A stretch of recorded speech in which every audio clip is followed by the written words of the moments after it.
Dando início ao nosso semestre, nós vamos trabalhar com os chamados fenômenos ondulatórios. Dentro dos fenômenos ondulatórios, nós temos a reflexão, a refração, a interferência, a ressonância, a difração e a polarização. Então, nós vamos ver as características de cada fenômeno desse aí, tá? Então, vamos lá com a reflexão.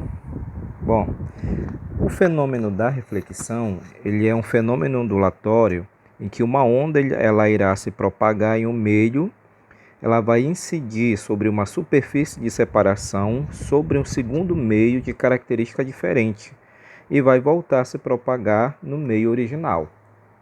Então, quando isso acontece, a velocidade, nem a velocidade, nem a frequência e nem o comprimento de onda vai variar. Tá? Então, eu tenho um raio que ele vai incidir sobre um meio. Quando ele incide sobre esse meio, ele vai ser refletido em outra direção. Então, a gente vai ter o raio de onda, a gente vai ter as ondas que vão ser incidentes, e vamos ter as ondas que serão refletidas. Então, eu tenho aqui o meio 1 e o meio 2. Então, esse raio ele vai incidir sobre esse meio e vai ser refletido de volta. Quando isso acontece, nessa reflexão, a velocidade, a frequência e o comprimento de onda não vai variar. O mesmo valor que eu vou ter desse lado de velocidade, de frequência e de comprimento de onda vai ser o mesmo que eu vou ter aqui do lado B. Vai ser o mesmo valor da velocidade, vai ser o mesmo valor da frequência e vai ser o mesmo valor do comprimento de onda.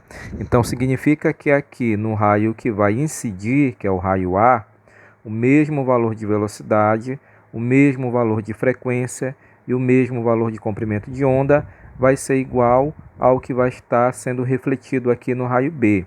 Velocidade, frequência e comprimento de onda é o mesmo. Tá? Então, essas são as características da reflexão.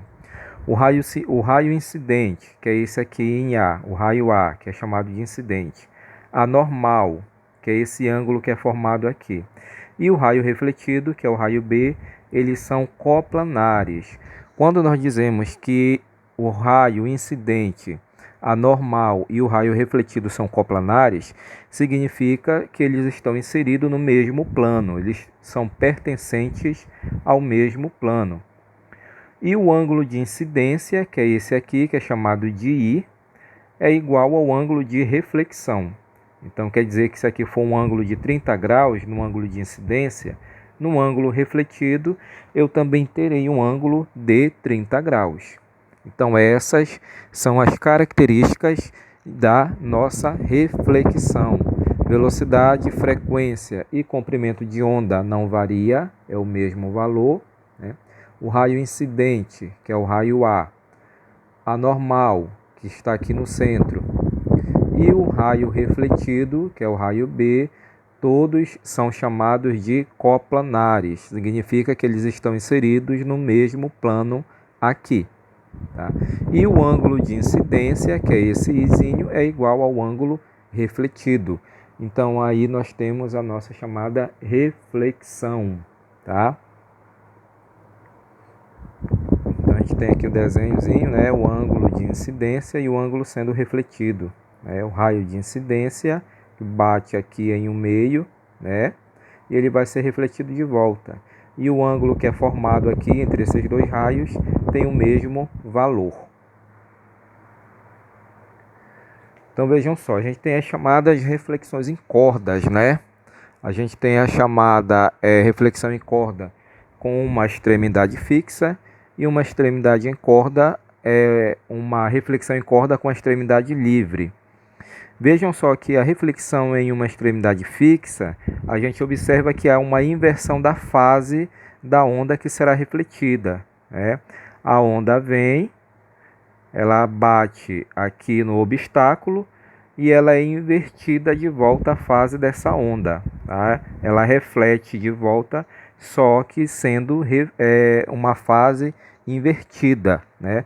Ela vai no sentido contrário ao da onda em que ela chegou, tá? Quando nós temos uma reflexão de onda que é chamada de extremidade livre, não há inversão de fase. O mesmo sentido em que ela vem, quando ela bate na extremidade que ela está livre, ela volta no mesmo sentido, ela não inverte a fase dela. Então, na reflexão em corda, quando nós temos uma extremidade fixa, ela vem, bate no obstáculo e ela inverte a fase dela. Quando a extremidade da corda é livre, na mesma direção da vinda dela será o da ida, não há inversão de fase. Tá?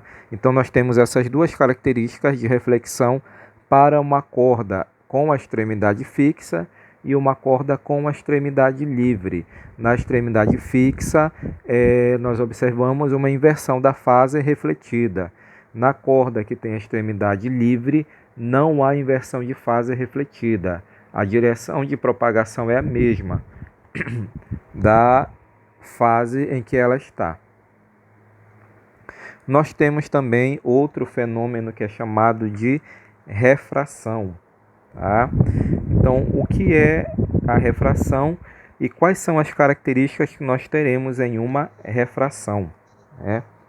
Então, dentro da refração, nós temos o fenômeno que vai identificar a passagem de uma onda de um meio em que ela vai se encontrar para outro meio de característica diferente.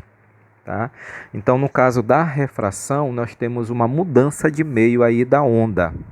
Quando acontece essa mudança de meio, a velocidade e o comprimento de onda ela vai variar, mas a frequência não varia. Tá? Então, a característica da refração é essa, quando há uma troca de um meio para o outro. A velocidade e o comprimento de onda não vai variar, a velocidade e o comprimento de onda varia, mas a frequência não varia.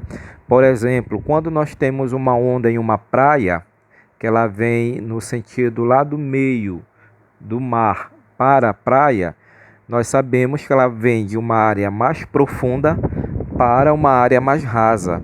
Então, esse tipo de fenômeno representa uma refração, né? Porque está havendo uma mudança de meio. Ela vem da parte mais profunda, a onda, para a parte mais rasa da praia. Então, esse fenômeno ali representa uma refração. A velocidade e comprimento de onda, elas vão variar, porque ela vem com uma velocidade maior e termina com uma velocidade menor. E o comprimento de onda também ele vai tender a diminuir, mas a frequência não vai se alterar. A frequência vai permanecer a mesma.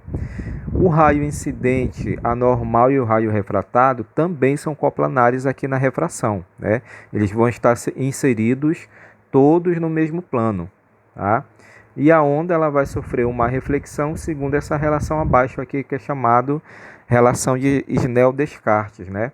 Aonde o seno do raio incidente sobre o seno do raio refletido vai ser igual à velocidade 1 sobre a velocidade 2, que é igual ao comprimento de onda 1 dividido pelo comprimento de onda 2, que é o nosso lambda aqui, né? Então, essa relação aqui ela vai reger a nossa refração, né? O fenômeno da refração vai ser regido por esta relação aqui, que é chamada relação de Snell-Descartes. Tá? Então, a principal característica da refração é essa, é uma mudança de meio que vai haver aí, né? Vai haver uma mudança, uma troca de meio, sendo que nessa troca, velocidade e comprimento de onda elas variam, mas a frequência não varia, né? O raio incidente, né, que é este aqui em cima, o anormal, que é esse central aqui, e o raio refratado, né, que é isso aqui em cima, o raio incidente, o refratado e anormal, são coplanares, ou seja, eles vão estar inseridos no mesmo plano. Tá? Então, isso aqui representa a nossa refração.